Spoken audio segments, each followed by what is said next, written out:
bank has been down. We'll see. Sensex is up about 0.3. The small cap index is up about 0.25%. And I think the mid cap index will come up on your screen as well. Give you a sense of how we are starting. 24,350 is where the Nifty is at now. It's about 100 points higher on the index. So firming up, absolutely firming up as we get into it. The Nifty heat map will come up on your screen. It'll give you a sense of how we are starting. And a quick snapshot view should come up in a bit. But let's get to individual stocks. Surabhi. And earnings are driving big individual moves this morning. Prashant, if I look at SBI Life, 8%. That stock is soaring away in a big way because of that VNB beat. The VNB margin is 300 basis points above expectations, and it's also risen 200 odd basis points over the previous year. And the VNB growth also has been quite solid and ahead of street estimates. The street is absolutely loving it. In fact, it's rubbing off on HDFC Life as well. That's the second biggest winner on the Nifty, 2.5% on the upside. Now, I'll, however, flip it over to the disappointments. Axis Bank is selling off quite a bit. Axis Bank, though their margins improved, asset quality was stable, but the stock's reacting quite negatively, 3.5% down as we speak. Tech Mahindra, obviously, that top line miss the street doesn't like. 1.5% decline in constant currency revenue, more than what the street expected. Stock's down about 2%. So those are the sharp earnings reactions. Okay, now let's move on to the rest of the market. TCS up and about, Tata Steel, Shriram Finance, Maruti, these are your gainers. L&T. So some buying in auto. M&M is also higher. Maruti is higher. Maruti is reporting numbers today. There's Coal India, which is nudging some gains. JSW Steel, Hindalco. So basically, metals and commodities seem to be doing quite okay. HDFC Bank is up about 0.7%. ICICI Bank is up 0.5%. The Bank Nifty is absolutely flat. And that's because of the downward drift that Axis Bank and IndusInd Bank are putting on the index. So that's where the weakness really is. Otherwise, the market seems to be okay. Some little bit of buying on names like SBI, Trent, even Eternal I saw. Eternal is up about 0.5%. But the problem is Axis Bank and Tech Mahindra for the Nifty for the time being. Nigel. Well, that's right. From the broader markets, you have an accident in Cyient. That's down close to around 9%. So big downtick is what we're seeing out there. Vare Energies out there, there's a lock-in that's opened up. So, a lot of those shares are being eligible to trade. So that's why you have that stock that's down close to around 4%. Actually, from the lows, it's seen a bit of a recovery. So we'll keep an eye out on that stock as well. Sterling and Wilson, the stock is down close to around 2.5%. All these stocks highlighting them because they're moving on very large volumes. Patel Engineering, well, that's up close to around 5.5%. So big move out there. IEX, the numbers appear pretty much subdued. Remember, this stock has seen a sharp correction from the peak. So you have the stock actually that's opened up the gain of around 4.5% and doing pretty well on large volume. So good move is what we're seeing on that particular name. But clearly the casualty from the Nifty pack this morning is Axis Bank. The low of the day is around 1,160. It'll be interesting to see whether or not we see a bit of a pop from the day's low. Speaking of casualties, we have lots of result casualties today. You pointed out Cyient, Nigel, which is down 9%. Look at L&T Tech, 6%. Look at SBI Card, down 4.5%, 5%. And then obviously Axis and Tech Mahindra from the large cap space. So lots of oops moments on the earnings front.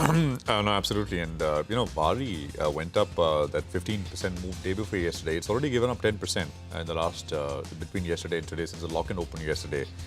So 27.34 on Bari. It's like yesterday, it's the number one volume-led sort of loser on the NSE. It's a lot of volume action happening here. Axis is down 3. I think the bulk of it we've mentioned. Axis is down 3. Cyient, Loris, SBI Card, LTTS. Sterling Wilson Solar is down about 3%. I guess about E2E has got some volumes in it. Last 2 days, 5% every day. Syngene was the big loser yesterday. Syngene was down, I think, about 10% plus. It's down another 1.33%. Numbers were disappointing. Keynes, Bajaj Housing, K Fintech, Blue Star. Blue Star, by the way, was down 4 yesterday. It's down another 2. Actually, it's come off quite sharply, very quickly, right? And you'd think it's the summers. High is 2,100. Day before yesterday, it was at 2,100. It's at 1,800 now. Down 10% this week, Prashant. Yeah. Good stuff. There was that. Anyway, we'll talk more about this. Motilal is down about 2%. Reports numbers. Newgen is down about 3%. 361 ever since the deal was announced. Again, the high was 1,068, 1,070. Stocks at 990 now. This is the third day. So deal was announced day before yesterday. Spandana is down about 4%. Spandana had a decently large move yesterday on the upside. So just reversals across the board. And market breadth now a little firmer on the downside. So 1,300 stocks are down and about 850 stocks are higher at this point. By the way, Loda is up 3.5%, and you'll hear from the management in about 10 minutes' time. So that should be an interesting one. Well, let's welcome in Rahul Arora of Nirmal Bang Institutional Equities. Rahul, good morning. Great to have you with us here. So what are you making of it, Rahul? I mean, you know, it's every week is new and varied and entertaining, but prices have snapped back in a very aggressive way over the last 8-9 days. Morning, Prashant. Thank you for having me on the show. Yes, I think the initial reaction may have been overstated on the tariffs. The pullback is equally surprising. I think what you guys were discussing before we just started our conversation is the reality. We are still in the midst of an earnings downgrade cycle. I think let's put it into perspective, Prashant. We're still in the first month of the fiscal. The whole year awaits us. Let's just break it down. I think if you look at banking, at best we'll do a 10-12% earnings growth this year. Consumer staples will be lucky to do that. Reliance will probably be around that 10-12%. And IT is a big question mark because I think we'll get more clarity in the Q1 results about how the year is likely to shape out vis-a-vis what we've already seen. My sense is this is 75% of the Nifty. I'd be surprised if this 75% gives you 10% plus earnings growth for this year. The balance 25%, even if it grows at 15%, just on a weighted average basis, you'd be lucky to get to a teens earning growth for FY26, which basically means you are still, as I said, in an earnings downgrade cycle. Now, the point is at 27,000 Nifty, the valuations were at whatever, 23, 24 times. It dropped down to 18, 19 times depending on where you were. But I don't think the extent of earnings cuts has been factored in. So it is very possible that in a month or two from now, the valuations, even if they're at 24, start looking very similar to what they were on 27 because the denominator gets cut to that extent. I still think that this is a great rally, honestly, to be selling into. You know, there is no justification for it to have bounced back. I think pretty much everything that the market wants to know, it knows. It knows that the worst of the tariffs is behind. It knows the Fed will probably cut another 50 bips. It knows the RBI will probably cut 50 bips. The US yields have factored that in. The Indian bond yields have factored that in. The one interesting thing, Prashant, we were looking at the data for the last 10 years of which asset classes deliver the best returns.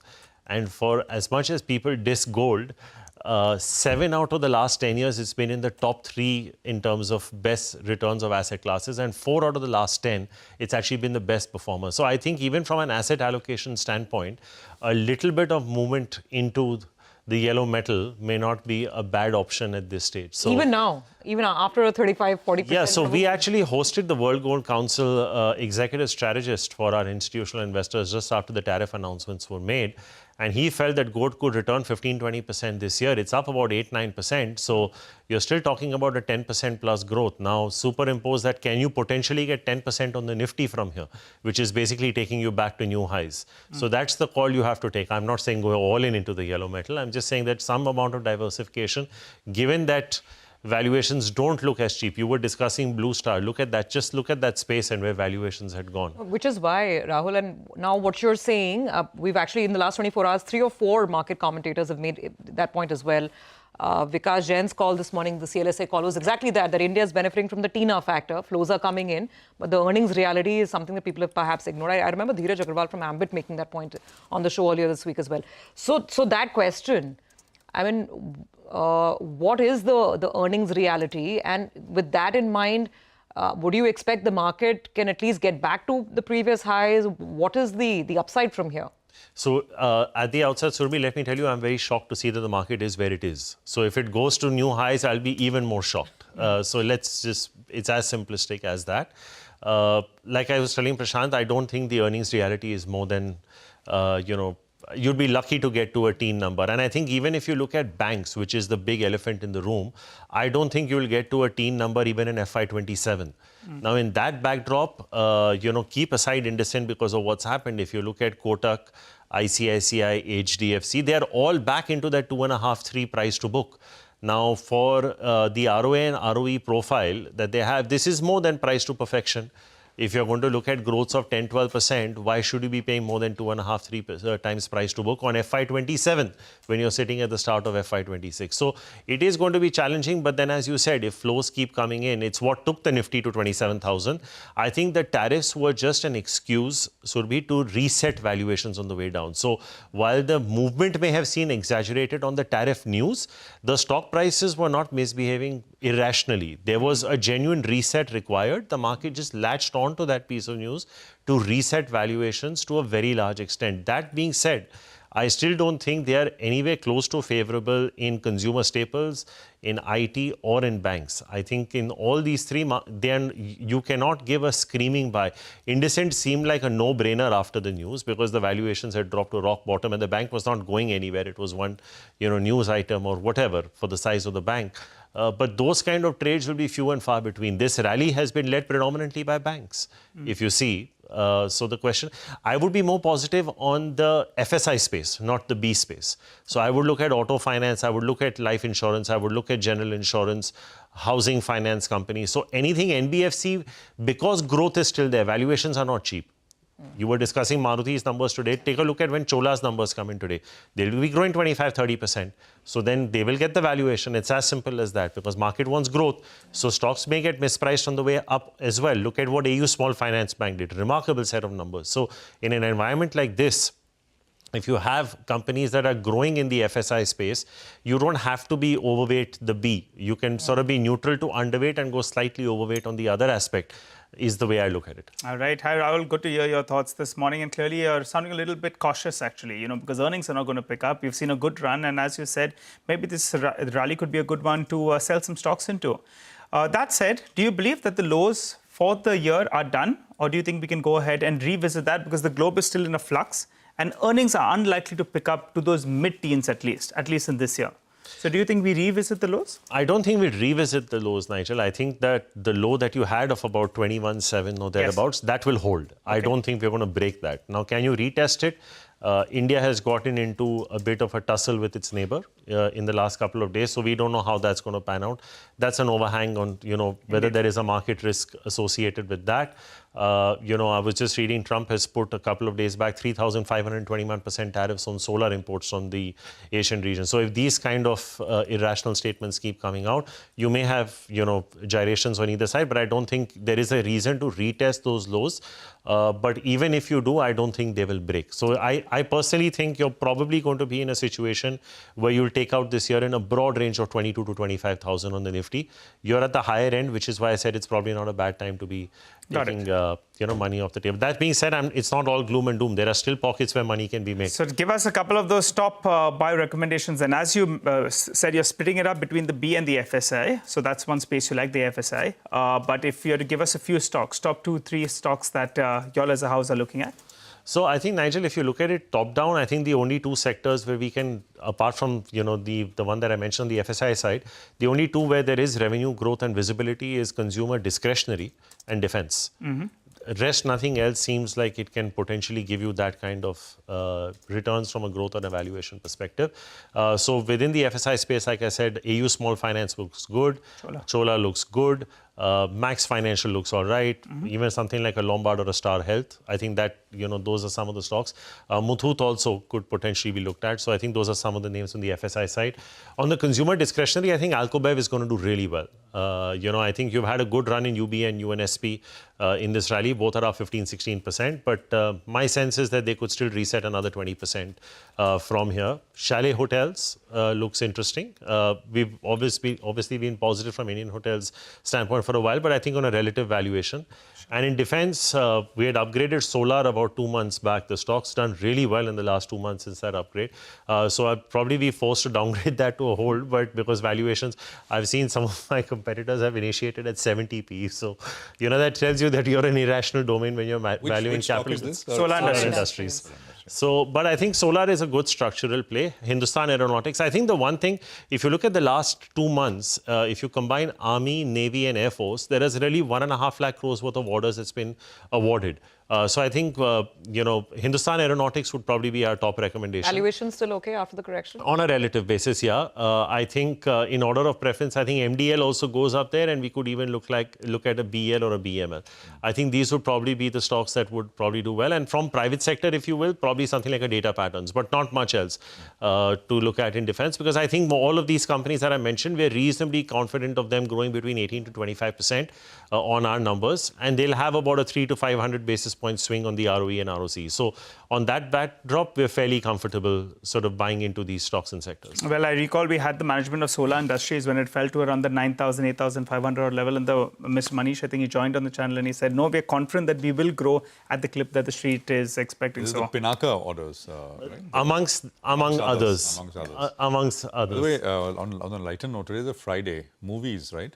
Do you guys know what movies coming out today? I don't even know. I know that Kesari. Oh, I know which one this is. The friend mentioned this. Andaz Apna is re-releasing. See, all these kids from the 90s, all of us would know about this. It's an iconic one. I don't know if you just... it's so funny that this movie actually bombed at the box office when it released. As did Agnipath. Epic of our childhood. There were so many of these movies that became cult classics later. But I think that's, when you talk about retail, I think it's an interesting one that you raise, because, we do get asked this a lot as to why, retail and movies are struggling. It's a push and pull. Yeah. So most of these cinemas are in malls. So if the footfalls have dropped, it is going to have an impact on retail. And similarly, if people are not going into shop, they're not going into watch. So it's a push and pull, if you see, and both are actually struggling. And if you see, even in QSRs, dine-in is struggling, but delivery is not. So I think there is a genuine challenge getting people out of their houses. It is getting seen. And you've seen how Trend's numbers have, the way the stock price has corrected as well. So, last Sunday I was at Phoenix Mall, and which is a low parade for those who are not familiar with Bombay. I mean, I don't have planning to watch a movie, but I had 2 hours to kill. I had to, so I went to PVR, saw a movie, an English movie called Sinners. No comment about the movie, but it was, I think occupancy was not even 20%. It was a Sunday. And Sundays at one point it used to be, you'd struggle to get a ticket. It's a decently rated movie on IMDb, etc. So I don't know. I mean, some of these re-releases maybe do better, especially because I think you guys content has become an issue, and I think the one thing that has changed, and I think that's the reason PVR stock hasn't done too much, is this release window between theatrical and OTT. So it's now down to what, 6 to 8 weeks, I think, somewhere around that. People are, unless it's, like for people who have kids, larger than life, like you have a Titanic or an Avatar or a Bahubali kind of movie or a Sholay kind of movie, which you have to take in the cinematic experience. People are okay waiting. And I think, I was just reading somewhere, of course, this may not apply to the mass it may not apply en masse, but Suits is coming back through Suits LA now, with Harvey Specter back. Now, if somebody is a fan of that, now just imagine the binge watching. I'm just giving you an example. So it's content. I didn't know this. This is a good cue. So content is not just getting rehashed on cinemas, but even here. So that's probably the only part of consumer discretionary that we'll probably be underweight on, which is the movie space. But who knows? I think I watched Interstellar last, and I think now this is going to be. I think you guys should watch Raid 2 next week. If you all want to go, we can go together. And I'll tell you, Raid 2. Raid 2. And I'll tell you all in the break why I'm going to watch it.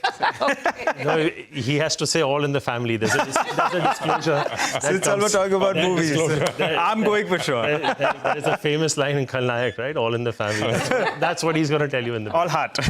All right, Rahul, fabulous conversation as always. You've lightened up our Friday. Thank you for stopping by. Thank you for having me. Though, of course, the caution on the market is, of course, very well taken. The market, for the time being, holding on just about 40 points up on the Nifty, but the mid-cap index is sliding. Bank Nifty also under pressure, down about 0.3%. Well, that's right. Well, let's get straight to the next management we have on the show. That's Macro Developers. The stocks on our radar, the company reported a pretty good set of numbers, actually. The collections rose by 26% on a year-on-year basis, along with a healthy surge in the profitability. They have guided for around 21,000 crores of pre-sales in FY26. To discuss this and more, we're now joined by Mr. Sushil Kumar Modi, the Executive Director of Finance at Macrotech Developers. Hi, sir. Good morning. Thanks a lot for joining in. The street likes your numbers and the guidance they've given as well. Before we get number specific, tell us on ground, have you seen any kind of slowdown in terms of demand? Have footfalls reduced? Or is demand as strong as, say, what we saw 3 or 4 months ago? Hi, Nigel. Good morning. Hi. Nice to be on your show. Now, as you can see, the last year number itself speaks about the structural strength of our industry and the branded participants in the industry, how the consolidation is playing out, and which is where you would notice that we have outperformed all the metrics on our guidance, be it the pre-sales, which has grown by 14% this quarter to 4,800 odd crore. And for the year, we delivered 17,600 crore, outperforming our own guidance of 17,500. Embedded EBITDA margin on the pre-sales also came out at 33%, again outperforming against our guidance of 31%. Thereby, the embedded EBITDA on the pre-sales turned out to be 5,900 odd crore, delivering 35% growth. So, again, if you take it on the business development, we guided 21,000 crore. We outperformed significantly by around 12%, delivering 23,700 crore across 10 projects and obviously across the 3 cities that we operate in. So net, and as you rightly said, the collection represents the execution capability. The pre-sales is one, but the execution capability converts those pre-sales into the hard cash, and that is where our operating cash flow was dot on guidance, delivering 6,500 crore. And if you relate this strength of the operating cash flow and combine alongside the fact that we did significant business development, thereby meaning a significant investment, our investment this year was 7,000 crore plus the construction cost of 4,200 odd crore, means income total 11,000 odd crore of investment. Yet we could deliver the very conservative capital structure where the net debt to equity is at around 0.2x, significantly below our guided number of 0.5x. And this is what has kind of enabled us to get to the credit rating of AA, which is at the beginning of the year we were at A+, and now we are at AA by CRISIL. So net, the trajectory of our business in the full year, we are pretty much on track, and that is what has given us the confidence in terms of, as you pointed out, guiding for the next year, growing by 20% to 21,000 odd crore. Yeah, I'm looking at that guidance, 21,000 crores in pre-sales.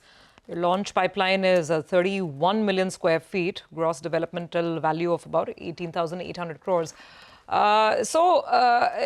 us some sense also of pricing, Sushil, and margins, because in Q4 your margin improved quite a bit. I think I'm just checking the numbers. I think it came up to 28%, if I'm not mistaken.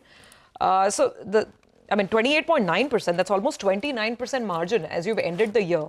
Is this sustainable? And, does the market have some room, some scope for price hikes?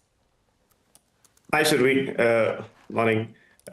No, you are right. So as I said, we delivered our embedded EBITDA margin on the pre-sales at 33%, and so is our guidance for the next year to be 33%.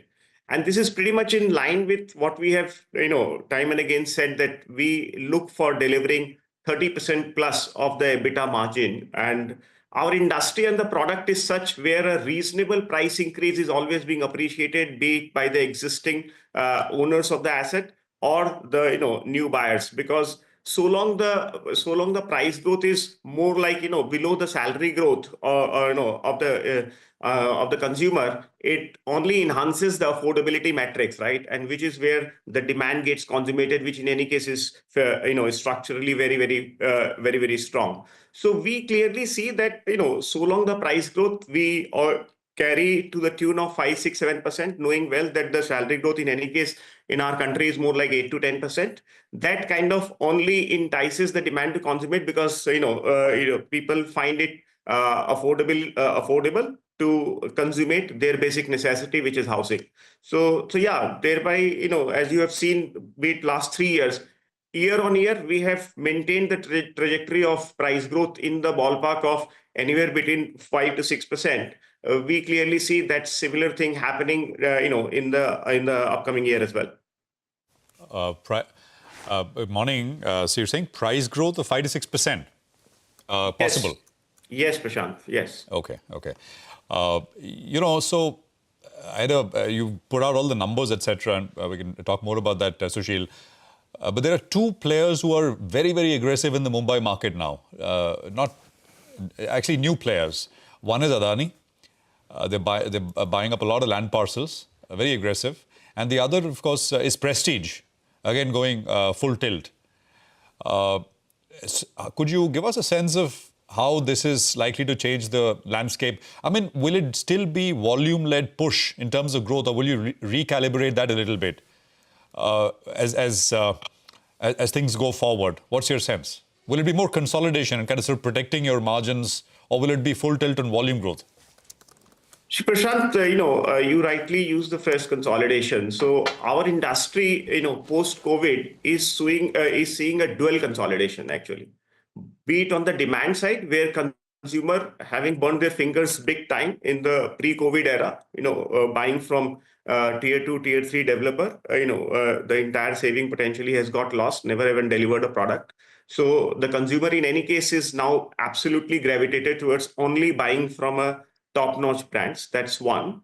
And so is on the supply side. So, even the land effectively end up in going to the top-notch brands like Lodha. So these kind of consolidation on both front is not really been seen across lot many industries, perhaps to my knowledge. So you can see in any city that in our country across the top-notch brands are performing good.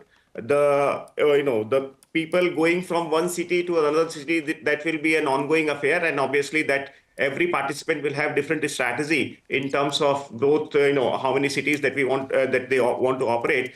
In our mind, the business is reasonably regional, and thereby we should be going more and more deep into any city that we choose rather than being wide across lot many. So yeah, more the participants that come into any particular geography, and so is, as you know, we have gone to the Pune and then to the Bangalore, right? So that only leads to the consolidation effectively is strengthening more and more. By now, perhaps the consolidation in the industry has already reached to around 30%, and there is no reason that it should not go towards 50% plus in few years' time.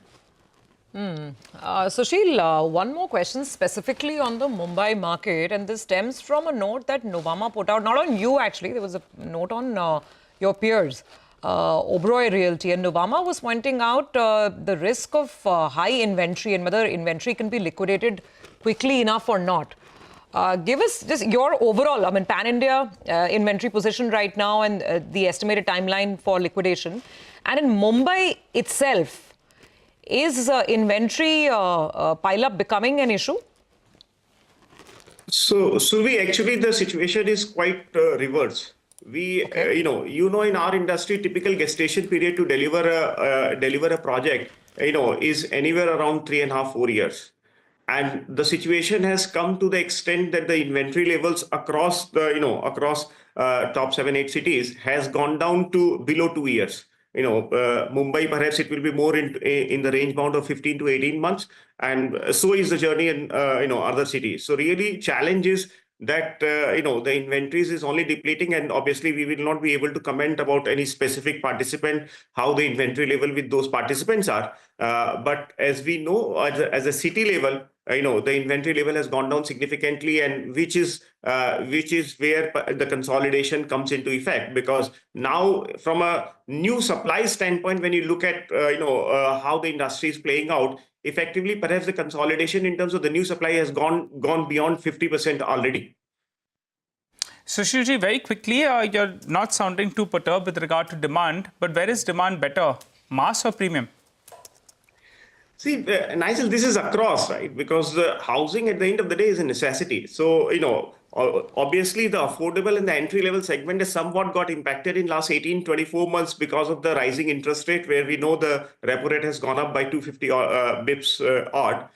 So to that extent, the entry-level did got suffered, but which is where the tailwind now, right? So as the reverse trend on the interest rate has commenced and the 50 bips has already gone down, and perhaps maybe another 75, 100 bips, whatever comes, that will only lead to strengthen this segment of the market, which was so far kind of not fully getting unfolded, and which is where Lodha gets an edge, because we are the only participant who perhaps cater to the entire segment, be it the entry level, mid-income housing, to the premium housing, to the luxury housing. So the business model of ours being so diversified, in terms of the audience, the segment that we cater to, the various locations that we cater to, we delivered 17,600 crore, but more important is we delivered from 642 odd locations, which means on an average, an individual locations effectively delivers 500 odd crore of sales. So that means we are neither dependent on any individual segment, nor are we dependent upon any city, or nor are we excessively dependent on any location. So that brings the resilience and the robustness of the business model that we have, and which is what then gives us the confidence, in spite of whatever global macro playing plus and minuses we reckon that. But nonetheless, we feel that our resilient business models will be able to deliver 20% growth in terms of the pre-sales in the next year. Absolutely. Sushil, take your point. Diversification, always a good thing. Thank you so much for joining in. Have a good day and good luck with the year that we are in now. Okay, as we move on, now let's take stock of a story that was flashing on the screen just a while back. You saw those ticker lines on rare earth magnets that we are importing from China. And it seems China is putting certain new or additional regulatory requirements for sending those magnets to us. Let's go across to Parikshit to figure out what this is all about and whether it impacts the EV ecosystem. Parikshit, what is this story all about? Tell us more. Well, we hear from sources that the EV ecosystem in India, component manufacturers have already started getting impacted. They are facing production challenges. This is because these rare earth magnets are a very critical part of traction motors, which go in electric vehicles. So what exactly happened is this. The Chinese government, effective from the 4th of April, has said that every company which is importing these rare earth magnets from China must get an end-user certificate, and that end-user certificate has to be given in a prescribed format. This will, first of all, mention that the magnets will not be given to any third party without the consent of the Chinese government. Secondly, they will not be used for making any weapon systems. And thirdly, they must have a dual authorization, not just from the Foreign Ministry of the Indian government, but also from the Chinese embassy here in New Delhi. So this seems to be a clear non-tariff barrier, which complicates things for OEMs. They will have to get these documents notarized. They will have to go to several levels of approval. We believe that the auto industry and auto component manufacturers have already reached out to the government for help, including the Ministry of External Affairs, and different nodal ministries for the automobile industry are looking into this matter, including the Ministry for Mines, Ministry for New and Renewable Energy, Ministry of Heavy Industry, and all of this is being discussed at the highest level, because clearly if this problem festers, then there could be a slowdown in terms of production and more production hiccups in the EV industry along the way in the next few months. All right, Parikshit, thank you very much for that. So that is the overall China, the trade tensions. And I mean, a lot of this will happen with regards to individual components, and a lot of this, of course, will be posturing, etc. as well, to be able to arrive at specific agreements down the road. So fluid situation, 70 points lower, by the way. And this is, I guess, this seems more, what we have in the market now with a 60-point cut seems more natural as opposed to a 100-point gain today. Even with the 2.5% pop that we saw last night, it just didn't feel, right opening up 100 points. But we'll see if things recover once again as we head into the rest of the day and into the weekend as well. 24,200, 24,183 is where you have what you have on the Nifty at this point. We take a quick commercial break here. We're going to come back and put the focus on the auto space. Sud will tell us the expectations from auto companies, and we'll get into a discussion with the analyst from Macquarie. Stay with us.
Welcome back. Well, let's put the spotlight on Quarter Se Quarter Tak, our special segment where we prep you up for earnings from different sectors. The sector that we're putting the spotlight on today is the auto space. So Darshan is here with the curtain raiser. So the Indian auto sector has faced a turbulent FY25 with overall sentiment subdued, particularly during the second half of the year. Macroeconomic headwinds, uneven rural recovery, regulatory challenges and shifting consumer preferences have all contributed to the sector's volatile performance. For the last quarter of FY25, that is Q4, divergence in growth projections is becoming increasingly evident, with estimates ranging widely from a modest 2% to a robust 23%, reflecting varied expectations. Let's begin with the reported volume numbers across key categories. On a YOY basis, tractor sales have emerged as the biggest outperformers, aided by relatively stronger rural demand. Earlier in the year, however, on a sequential basis, the same tractor segment has witnessed the sharpest decline, indicating weakening momentum and seasonal moderation. Excluding tractors, most other segments have posted modest year-on-year growth. Two-wheelers and three-wheelers have seen low to mid-single-digit growth YOY, with sequential declines driven by soft rural demand, higher base effect and limited festive tailwinds. Passenger vehicles and commercial vehicles, in contrast, have reported sequential growth, with PVs benefiting from strong demand for SUVs and new model launches, and CVs gaining from infra construction-related activities. On the revenue front, the overall sector is expected to post around 10% YOY growth. In Q4, however, as with volumes, the revenue performance will be far from uniform. The two-wheeler segment is expected to show the widest range in performance, with estimates varying from 2% at the lower end to 23% at the upper end, depending on product mix and pricing power. Four-wheelers are projected to deliver double-digit growth, supported by a strong mix of premium and mid-segment offerings. Notably, tractor segment is expected to outperform on a revenue basis, with an estimated 20% YOY growth, largely driven by pricing actions and earlier demand strength. Amid this uneven landscape, certain players are expected to emerge as outliers in terms of performance. In the two-wheeler space, TVS Motor and Eicher Motors are likely to surprise positively. TVS is benefiting from urban recovery and premiumization trends, while Eicher continues to gain traction through Royal Enfield's steady domestic and export performance. Amongst four-wheelers, M&M stands out with its strong SUV portfolio, robust order book and agricultural equipment division contributing positively. Within auto ancillaries, Samvardhana Motherson is positioned to be a sectoral outperformer, aided by global diversification and increased content per vehicle. From a valuation standpoint, the sector appears relatively attractive. With a few exceptions, most auto companies are currently trading at or below their 5-year average price to earnings multiples. And as far as stock performance is concerned, except TVS, Eicher, Maruti and Ashok Leyland, all the companies you can see on your screen have given negative returns in 2025 so far, with biggest declines seen in auto industry names on the back of global uncertainty. Let's wrap with the outlook. In the near-term, outlook for the sector looks optimistic. The anticipated implementation of the 8th Pay Commission and income tax reliefs are likely to aid the growth for two-wheelers and lower end And for the tractor segment, Met Department has predicted above normal monsoon for current year, and that is likely to boost rural income, leading to an increased demand. Okay, all right. So, Darshan, thank you very much for that comprehensive wrap. So that's how we're, looking at the Q4 season for the sector. Let's take the discussion forward with Ashish Jain, India Mobility and Materials Analyst at Macquarie Capital. Ashish, great to have you on the show. Thanks for joining in. So, in a broader context, this is a market that's hungry for growth, and largely speaking, the auto sector has not delivered large parts of the sector, barring stocks like a Mahindra. And then we've had brief flashes of a great rally, let's say on a Bajaj Auto, but otherwise growth seems to be missing. Do you see that changing anytime soon? Let's start with the PV space, where I don't remember, we've been looking at anemic single-digit to flat trends for the longest time. Thanks, Obi. Thanks for having me on the show. Like you rightly said, fiscal 25 has been a tough year for PVs. We started off on a slightly weaker footing. We did see a very solid spike during the festive, the 20-25 days of festive, and then things have been southward after that as well. But I would want to contextualize this. If you look at the longer term growth rate for PVs in India over a 3-year, 5-year time frame, it's been in the range of 5 to 6% CAGR. And some of the slowdown that you saw in fiscal 25 is also because the preceding couple of years were very, very strong. We witnessed 15%, 20% kind of growth post-COVID. And if I look at the data, from let's say fiscal 19 to fiscal 25, we have grown in term with the longer term trends of 5 to 6% growth. So honestly, some of the growth slowdown that we saw, was expected. Yes, it is further accentuated to some extent with slightly weaker demand in the entry segment, which I think is partly a function of income levels, with the entry level customer. But yeah, I would say F25 has been a bit muted, but not very disappointing versus what we were factoring, at the start of the year. Ashish, on PVs, barring Mahindra and Mahindra, it's been an outlier, best in class. But barring this one today, for instance, Maruti reports numbers, as Hyundai as well.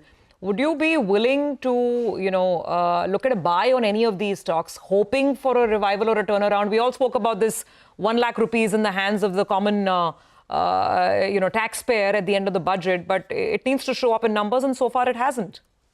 Right. So, I would approach it very stock by stock. On a top-down basis, we still think fiscal 26 will be low single-digit growth for PVs. We are factoring around 3 to 4% growth for the industry on an overall basis, and that does factor, like you said, some benefit of the income tax cut.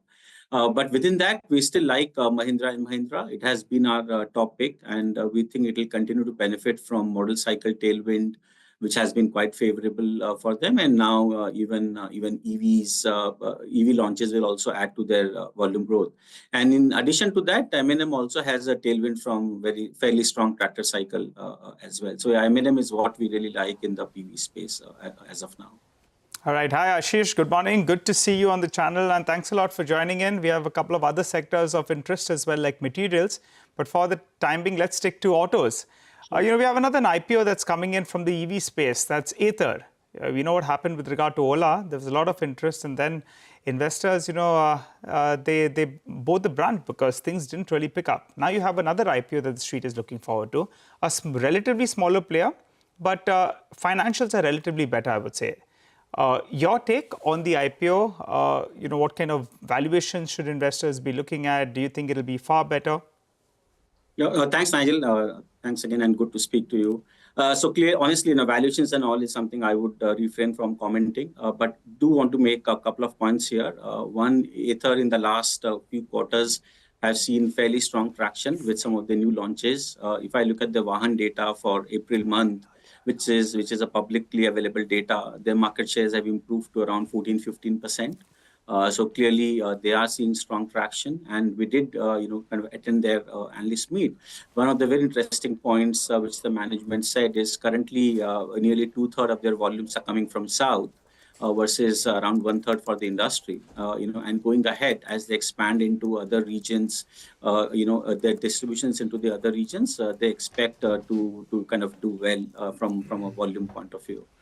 So I would honestly leave it at that as far as Ather is concerned, given we are not kind of covering the stock at this moment. What about other two-wheelers, Ashish? I was looking at the price on Bajaj Auto. It's come off significantly, right? From levels of 12,000 to now, I think last we checked was, we're talking 8,100 this morning. That's a 35% decline from the peak.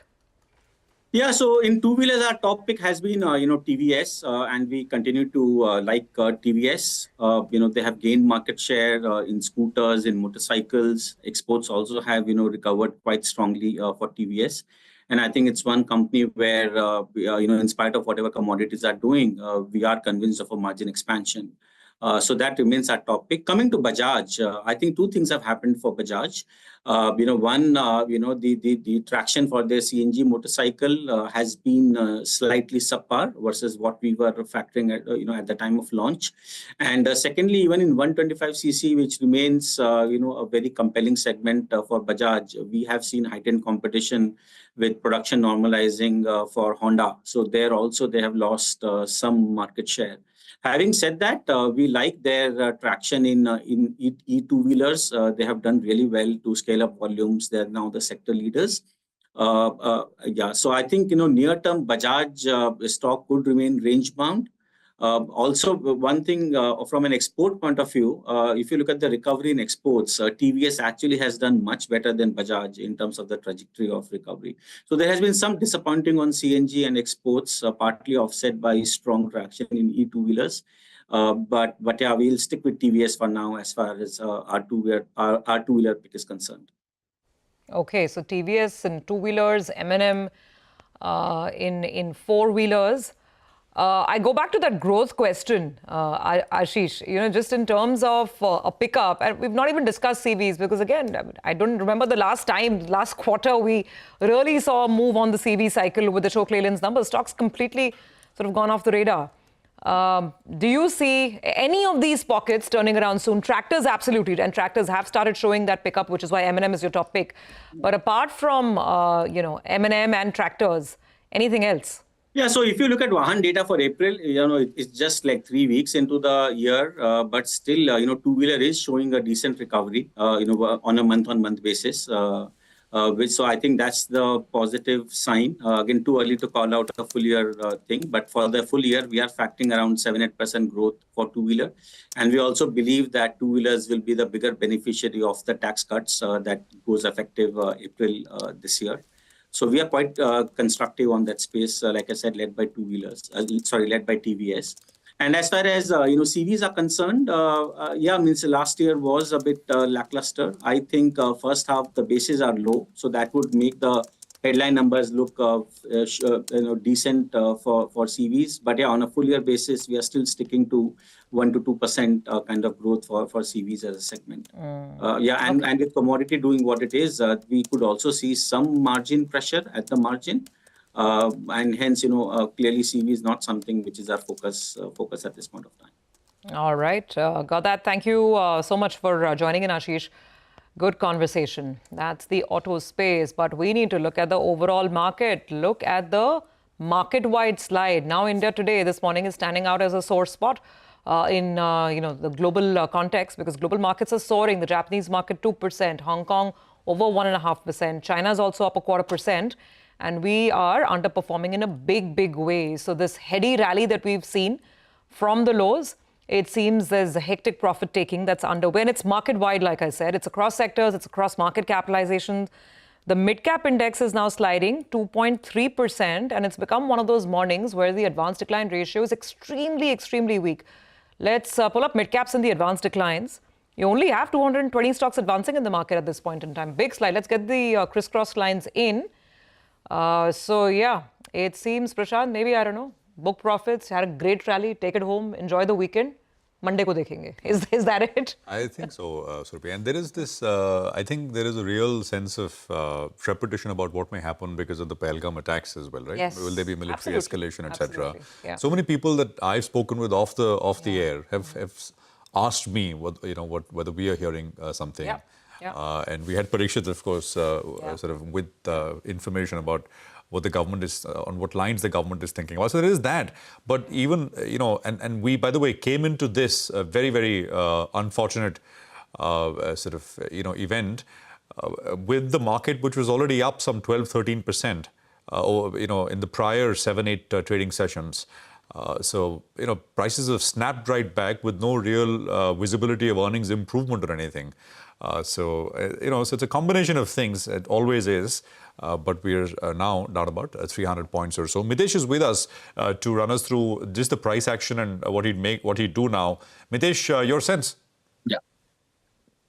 So, Prashant, I was talking about the fact that with the GIFT Nifty going up, we might not get an intraday decline today, but that's actually happened. Given the fact that we are heading into this strong support zone of around 23,900, 950, I think this is the area where you would want to venture and take some long positions, slowly accumulate from these levels till about 920. So you have a 40-point window to slowly accumulate long position on the Nifty and keep a stop just below levels of 23,850. So that is the way I'll approach it. I think this is the dip. See, we were quite overbought and there was always a chance of it coming down. But the only thing is that we don't know which day it will happen. I think it's happened today, and now is the time to slowly get into long positions on the index as well as stocks. So that's the view on the Nifty. And you're saying, Mitesh, this thesis holds. I mean, you take a long trade till 23,850 holds, right? That's So your 23 stop loss zone. 900 to 870 is my support zone. So I'll keep a stop about 20 points below that and slowly accumulate from these levels all the way down till about 23,920. Okay, so that's the index strategy. What about stocks, Mitesh? So on stocks also, given the fact that there are stocks which are giving pullbacks, I think this is the time, where you would want to explore and get into some long positions. A disclaimer, we have a position in Mahindra and Mahindra on the call option side, so there's a bullish bias, but this is the dip you would want to buy. Keep a stop just below levels of 2820, so about 32 points from here, and look for a target in excess of 2950. The other one which I am looking at is Steel Authority. Steel Authority has also come back from the recent swing highs of 119-120, around 114, so about a rupee lower from here. Buy with a stop below 112 for a first target of 120, and if we start closing above that, then we can look at even higher levels. Okay, all right. Got it, Mitesh. Thank you very much for that. We need to head into a quick break. Come back on the other side and we'll have lots more lined up for you. Back in just a moment with all the stocks on the move.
Okay, welcome back. 260 points lower on the Nifty is what you have, 23,990 at this point.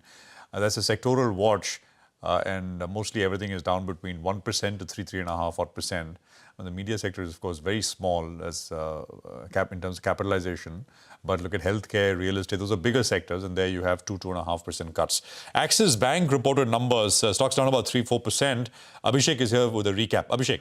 Prashant, to begin with, they saw a weak business momentum on a YOY basis. So deposit growth at 9.8% YOY is the second lowest in last 16 quarters, but 7% quarter on quarter is the best in last 8 quarters. Advances growth were weak at just 7.85% is perhaps the lowest that you are seeing on a YOY basis in last 16 quarters. Sequential growth was just 2.5% over there. So weakness was seen in couple of portfolios like housing finance as well as auto segment for them. Cost to income ratio ratio is at 5-quarter high of 47.8% versus 46.2% in the previous quarter. The good part in the result was the asset quality. Slippages declined on a sequential basis by 11.5% to 4,800 odd crores versus 5,400 odd crores in the previous quarter. Asset quality improved thanks to high write-offs. The write-offs in this quarter was the highest in last 16 quarters. So gross NP ratio came down to 1.28%, which is the lowest that you are seeing in last 39 quarters. A risk-weighted asset to advances ratio, that's the highest in last 5 quarters, meaning that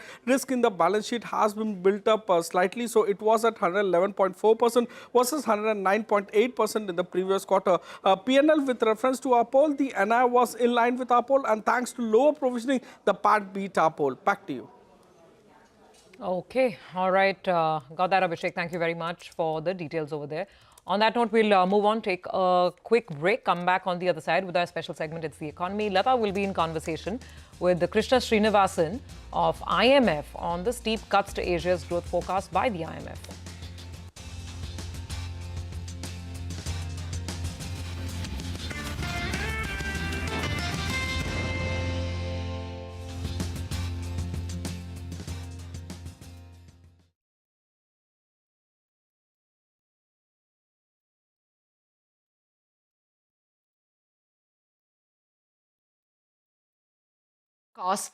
Growth forecast that is rather sharply by 0.5 percentage point for world GDP, thanks to the tariffs, and world GDP growth, according to the IMF, will now slow to 2.8% in the current year from 3.3% last year. Asia's growth slows even more sharply from 5.3% last year, 2024, to 4.5% in 2025.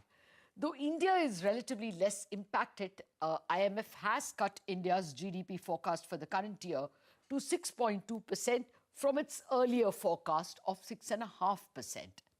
Joining me to discuss the IMF's fears and forecasts with respect to Asia is the Director, Asia Pacific Department at the IMF, Dr. Krishna Srinivasan.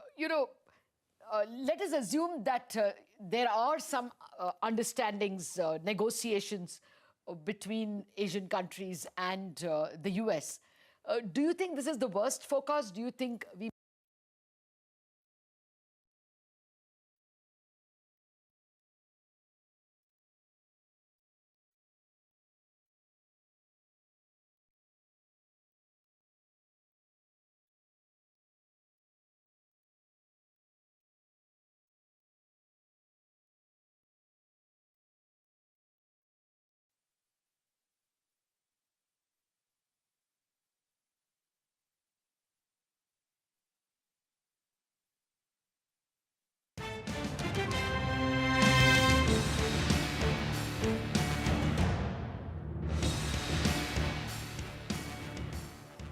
The IMF has just cut growth forecasts, that is rather sharply by 0.5 percentage point for world GDP, thanks to the tariffs, and world GDP growth, according to the IMF, will now slow to 2.8% in the current year from 3.3% last year. Asia's growth slows even more sharply from 5.3% last year, 2024, to 4.5% in 2025.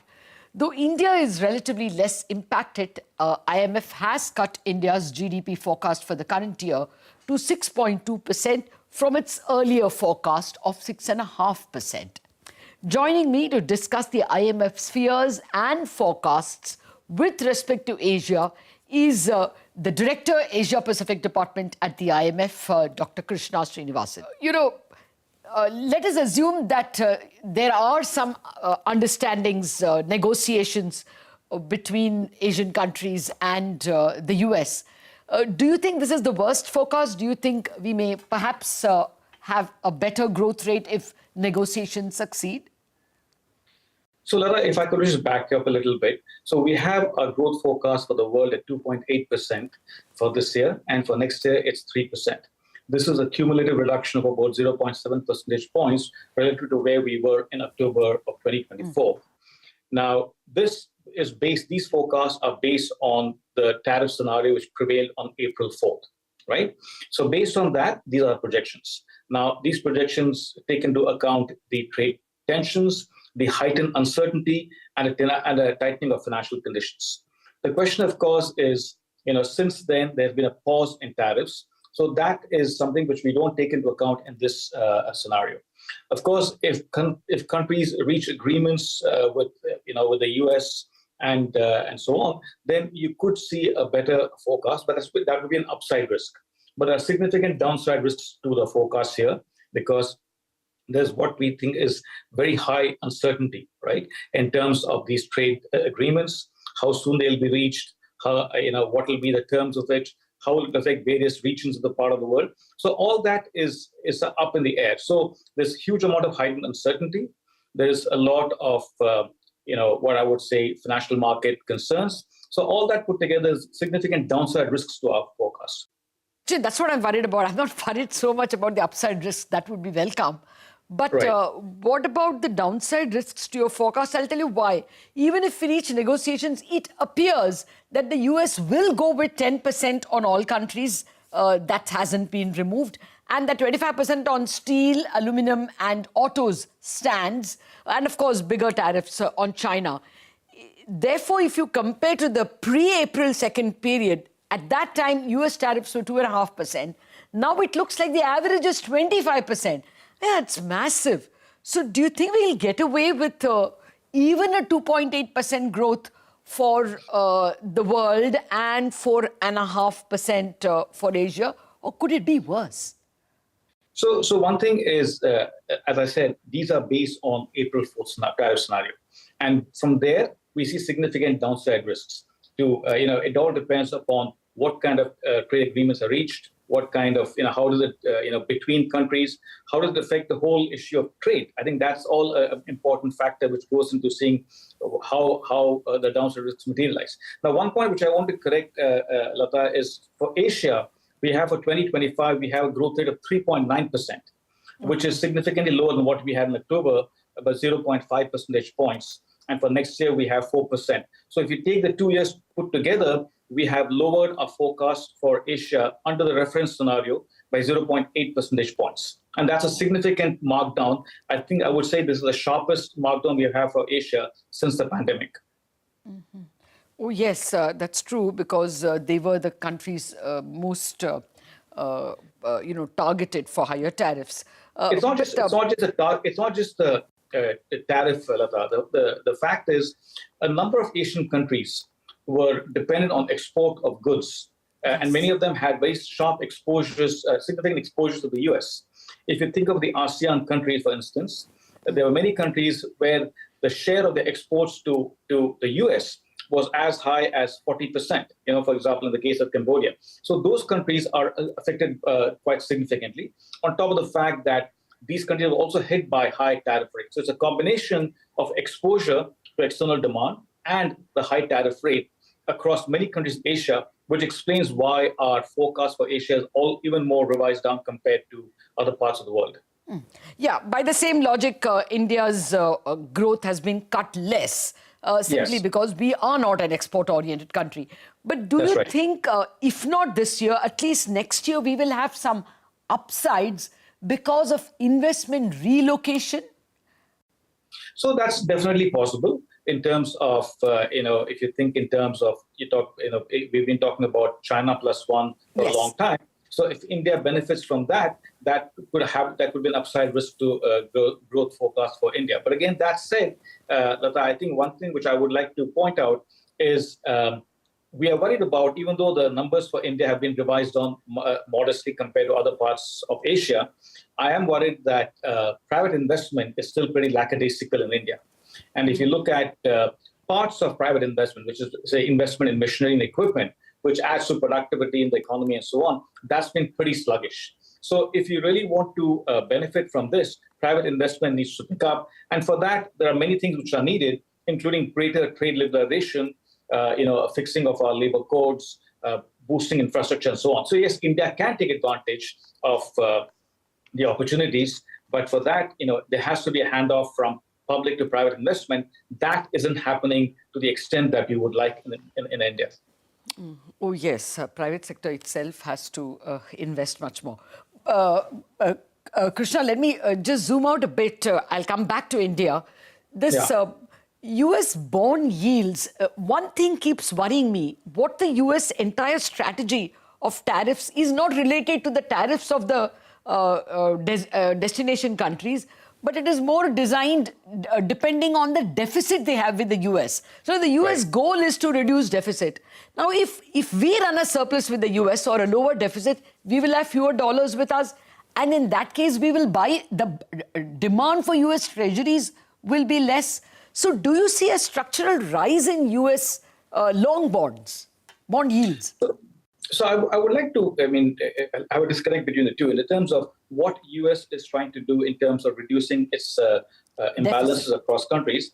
Separate that from what's happening to the yields. I think the yields are, you have to take into account how the economic conditions are in the country, how the Fed responds, and how markets react to the outlook. So these are the factors which will drive yields. And what we've seen is there's been a lot of volatility in markets, in yields, both in the US and elsewhere.